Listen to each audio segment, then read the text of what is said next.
Herim-pony fokon'olona sy ny zanak'ampelezana taranaka anjanapara amiray no nahazona sy nanangana ny lise sy ny tranombokon'ny doks eto Anjanapara. Nisy olona nanolotra ny tany ary ny fokon'olona no nanao ny fanarenana. Teo ihany koa ny malala-tanana nanao nampibetsaka tamin'izany. Tseken'izy ireo noho izany ny fibodona sy fampiasan'olon-tokana ary ny fanolorana ifoto-drafitrasa io amina fikambanana hafa satria fananana iombonana sy olovain'ny taranaka faramandimby eto an-toerana.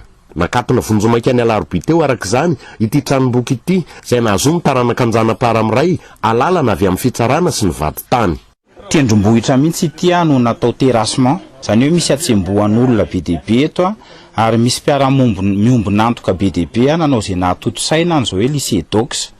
Ary kenay fa misy olona tena hoe nitondra anjara brika nahitana an'izao biblioteka izao. Saingy kosany tsy ekenay ho fananan'olon-tokana fa matoa zany natao œuvre sociale de fananana iombonany izay taranaka rehetra ho fanasoavana ny taranaka Anjanapara ka tsy misy olon-tokana afaka mitompo teny fantatra fa hoe anazy ny biblioteka ka ho ampiasaina amin'izay tiana ampiasaina azy ka ho atolotra izay olona tiana ho tolorana azy.